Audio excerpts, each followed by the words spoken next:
And now, well, moving on. Now, the Al-Falah University finds itself embroiled in an ever-expanding controversy, with its chairman, Jawad Ahmad Siddiqui, now being remanded to 13-day custody of the Enforcement Directorate. The university first came under the scanner following the car blast near Delhi's Red Fort that claimed the lives of 14 innocent people. As investigative agencies launched their probe into the attack, they found that the attacker, Dr. Omar, was linked to a Faridabad terror module that involved doctors and professors employed by Al-Falah. Now, as the probe widens, the university has also come under the Enforcement Directorate scanner. The ED raided at least 25 locations linked to the university and its trustees, after which its chairman was taken into custody. Jawad is now being booked under the Prevention of Money Laundering Act for large-scale fraud, forged accreditation, claims and diversion of funds. In fact, the ED has found that Jawad diverted funds worth over rupees 415 crore. The chairman was in charge of the university's financial operations and is accused of using that position to dupe students, aspirants and stakeholders. Remanded to 13-day custody, ED custody, Jawad is no stranger to the law, previously having been arrested in 2000 for a rupees 7.5 crore scam, spending 3 years in the Tihar jail. As the ED continues its investigation into Al-Falah and Jawad's money trail, the question is, how was the laundered money used? And now, of course, viewers, I have my guest joining me on the broadcast. Bhaskar Rao, former police commissioner, is joining me. I also have ML Sharma, former special director, and Dr. PSV Rao, consultant surgeon, Manipal Hospital, Herbal, Bengal. I'd like to go across to Mr. Bhaskar Rao, who's a former police commissioner. Now, Mr. Rao, when it comes to the Al-Falah University, because you've been a former police commissioner, my question to you is that how was this happening so openly under the nose of the authorities in Delhi? How do you see this? See, the cops come in a little late here on this matter because this is an educational institution. And obviously, the controlling authorities are University Grants Commission and NAC and the NMC, and those are the agents which are supervising them. Now, after the initial blast at Red Fort, the Al-Falah University has become spot number 2 on the crime scene over there. That is also a crime scene because the whole entire planning, etc., has taken place from there onwards over there. And multiple agencies have swooped in for fact-finding because each of them is supervised, highly specialized. The NIA for the terror angle and the flow of funds, the income tax department is there, and then the ED for terror financing. What we see prima facie is that a lot of funds that have flowed into the institution's accounts are not from educational sources, but sources which are to be investigated and to find out why it has come from there. And the dubious distinction of the chairman himself who's been in and out of prison. But anyhow, based on the documents, the university has been able to get accreditation at UGC level, NAC level, and then the NMC also over there. But definitely, as the investigation goes deeper and deeper, it was only showing how they are misrepresented to the parents about the credentials of this university and how large sums of money have been collected, as well as money that has been unexplained also has come into the accounts of the university. So it is to be seen who are these people who have financed and what is the modus operandi and why is it that the university's premises and its staff were utilized to plot such a sinister angle against the interests of the security of the country. So the investigation is still at a very raw stage as regards the university is concerned. From the crime point of view, ED has made some progress. Income tax also seems to have made some progress. Of course, NIA is carrying on to see and connect all the dots as regards what are the different violations that have taken place against the interest of the country.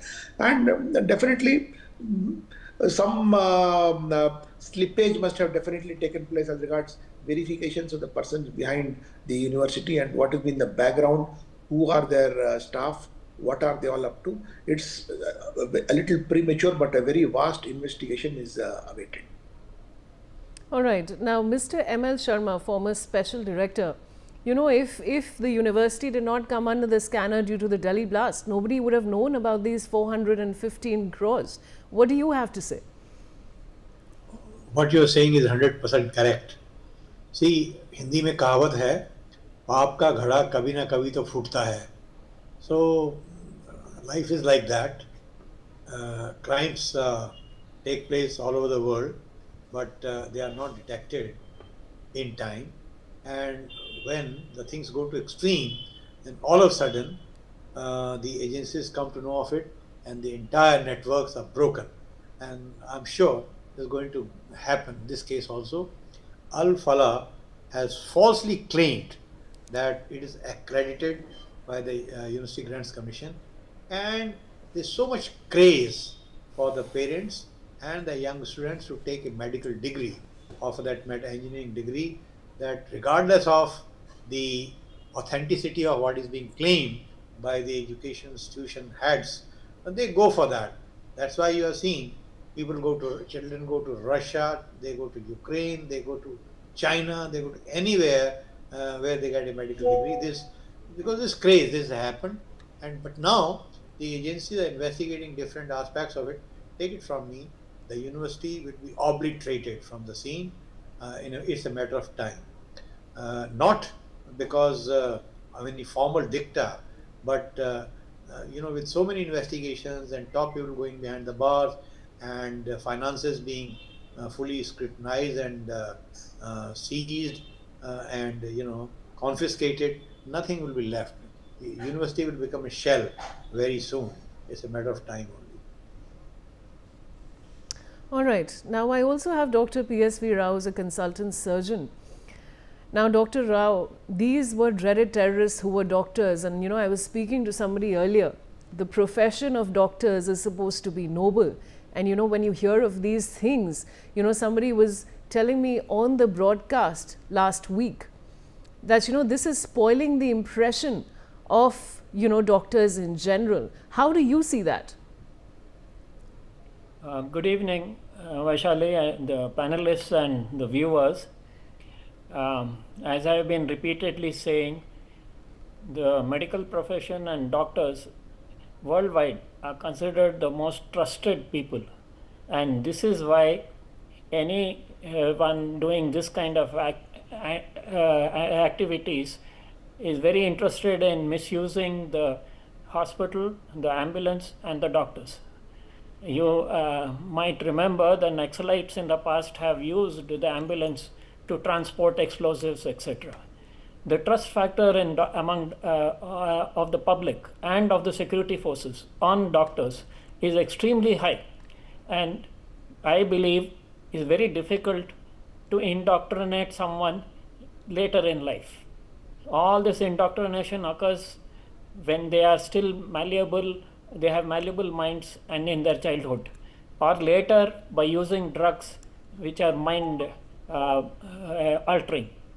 Now, these people, just like criminals, repeatedly it has happened that criminals have infiltrated the police force and the armed forces so that they have insider information on what's happening. Same way, I believe that many of these people have infiltrated the medical profession with this aim in mind. It's not that they became doctors and then they suddenly switched from saving lives to killing people. The problem with this is that now everyone will be under the shadow of doubt. And as I have repeatedly been saying, we are having doctors being beaten up, being raped, and now doctors being terrorists masquerading as doctors. We need security in hospitals the way we have in the airport. Metal detectors, explosive sniffers in place. Otherwise, how did a AK-47 land up in the locker of a hospital? How have these people been transporting and doing all this? It is not something they did yesterday or today. They have been doing it for years. You can't just suddenly overnight collect so many tons of explosives and all this material. This has all gone under the radar because the radar was not directed at hospitals and doctors, thinking that they won't be involved in this. And it is a sad day for the whole profession and for all of us. We are horrified. We have dedicated our life to saving lives, not for taking lives. And if these kind of elements are going to infiltrate hospitals and our profession, it's terrible, and we want security. We security for ourselves, for the patients, and for the whole nation. This is not acceptable, and irrespective of what their this indoctrination is concerned. Secondly, I am in the process of writing an article for which I have been researching as to what is the mindset which allows such people to have absolutely no remorse, no guilt. I'm sure my co-panelists will agree with me that most of these people have absolutely no guilt and no remorse. They don't think they are doing something wrong. They think they are doing the right thing. They think they are serving a higher purpose by doing this kind of violent activities. They have no place in the medical profession. They have no place in the society itself. It is a sad thing that this is happening, and I think we have to strengthen our security measures, our intelligence. This is like these double agents in military intelligence, where you think they are working for you, whereas they are actually working for the enemy. So this is all needs to be sorted out. And the other problem is corruption. Corruption in any institution, in any establishment is like cancer. It destroys you from inside. And it is the corrupt practices which allow such institutions to first of all get accreditation, then to continue with their fraud even when they don't have the accreditation. And there is a lot of fraud going on in admission into medical colleges, in passing the exams after the medical college, in fraudulent certificates. All this needs to be sorted out. I believe that you should start using QR code in a way that anyone's certificate can be checked if it is actually a true certificate or a false certificate. This whole system needs to be cleaned up. Otherwise, public will lose trust in us, and without trust there can't be any kind of medical profession. We work on trust. Without trust, no doctor can function. It's because people trust us that this profession is able to work. And otherwise, like these quacks who are, I remember years ago asking the Medical Council of India as to how are you not taking action on quacks. They said we can't take action against those who are not registered with us. Only those who are registered with us. This is really sad. Then there will be any number of medical colleges, hospitals and doctors who are not registered who will do whatever they feel like just because the regulatory authorities say that they can take action against only those who are registered with them. Then we'll have to depend on the police and the security forces and the intelligence to figure this out. Thank you. Dr. Rao, I really appreciate you for the points that you've made, because you indeed have made very pertinent points. And viewers, these nefarious terrorists certainly do not have any place in the society or in the medical profession. I'd like to go across to Mr. Bhaskar Rao, former police commissioner. Now, Mr. Rao, this man who's been caught, Jawad Ahmad Siddiqui, he's no stranger to law because he's been previously arrested in 2000 for a 7.5 crore scam. The surprising part is that even after this, he's back to business. What do you have to say? See, now, looking at this, the work of police has now expanded vastly. Now, if a medical college comes in your city or town, you look at it with a lot of pride, saying that a huge thing has come over there. You don't look at it with suspicion, like how Dr. Rao mentioned, that there are people who are criminals wearing the noble dress of doctors over there. Now, finally, the buck stops with the police, or they will say intelligence failed, etc. Now, to ensure that intelligence is always kept at the topmost level over there, each and every activity, each and every institution now becomes a subject matter of monitoring, which will only become a matter of harassment. The trust factor will go down completely. And if such people are allowed to roam around, like as you mentioned that he had a huge economic fraud case against him. Now this person comes out with an institution like this. So that is also one more reason to say that police no longer can work in isolation. We have to work with all other organizations, that who is doing what, etc., etc. So the branches and specialization of police is going more and more, and not just merely maintenance of law and order, but larger security of the country itself. Internal security is assumed such high importance, because today it is a medical college, tomorrow it could be a research institution, or it could be some other hallowed institution. Now nobody can be fully trusted. That is how we have to carry out our activities, and nobody remains a respectable person, because everybody will be having some kind of history. So that is the kind of logic which we hate to do it, but we are forced to do it. All right, I'd like to go across to Mr. M.L. Sharma, who is a former special director. Now, Mr. Sharma, the investigation of the ED is definitely continuing, and the money trail is also being investigated. But the question really is that how is this laundered money used? Of course, for terrorist activities. But what would you like to say?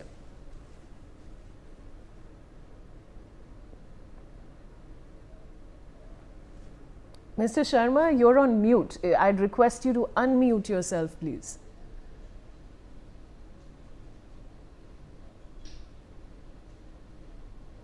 Mr. Sharma, yes, please go on. So now, my point is that first the investigators, the ED, have to find out as to how much money was collected and what was the source of that money. This first part, whether it's legitimate or illegitimate.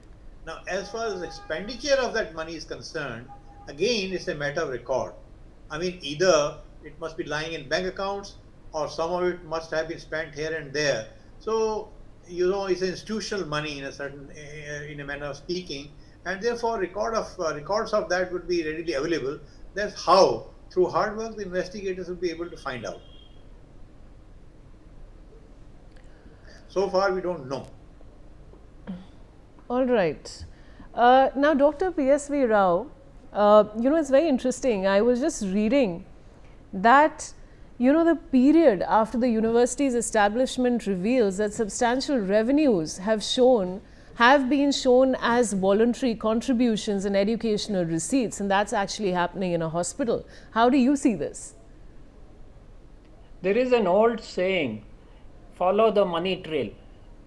I guess both my panelists will understand that term extremely well. So, if you follow the money trail, you will know who are the people who are funding this, and then you will find out the motive. And as I'm sure Commissioner Bhaskar Rao will confirm, that whenever you have a crime and you want to prove it in court, you have to find the motive behind it. And the motive is now seemingly obvious, but we now need to know who the brain behind it is, who is funding it, because there is no point just arresting and trying to take action against these perpetrators. We have to find out the people behind it. And like our Prime Minister Modi ji said, from now on, we will go not just after the perpetrators, we'll go after the brains behind it. So find out where this money has been flowing from. It has not been coming from the students' payments. It has not been coming from their educational revenue. It has been coming from donations. So who is donating such huge amounts to this university? And there would have been some reason behind it. And the money trail is what will lead these investigators to what is happening. Who knows, like Al-Falah, how many other such institutions are in India, and who are all, finally the source is often one source or one or two sources from which all these funds are flowing. They will be flowing to all these kind of anti-national activities. And like it has been mentioned earlier, it is to be called 2.5 problem. One to the north of the nation, one to the west of the nation, and 0.5 inside. But I have often believed that 0.5 is actually 1. It is far more destructive to us than the people outside. A huge change has happened with the Naxal problems. We need to sort this out before we can ably take care of the people who are trying to destroy India from outside. The enemies inside are far worse because you don't know who those enemies are. You know who the enemy outside is, but it's very difficult to find enemies inside. And all this will have to be found out, the money trail. And the other thing is, all these agencies who are now raiding and investigating should stop working in silos. They have to share information with each other. Then only they will be able to catch everyone. The intelligence agencies, the tax agencies, the police agencies, and the military intelligence, and the foreign, diplomatic agencies. All of them have to work in unison, and they have to first of all trust each other, and also find out if there are any moles inside the investigative agencies, and then only they will be able to act and get us out of this mess that we are in. Thank you. All right. I'd like to thank all my guests for joining me on the broadcast. And now, of course, now in the recent development, we're learning that NIA seeks 15-day custody of wanted gangster Anmol Bishnoi, who is key accused in Jawad Siddiqui's murder case. And with that, it's a wrap from me on this bulletin. Stay tuned to Newsx for more news and updates.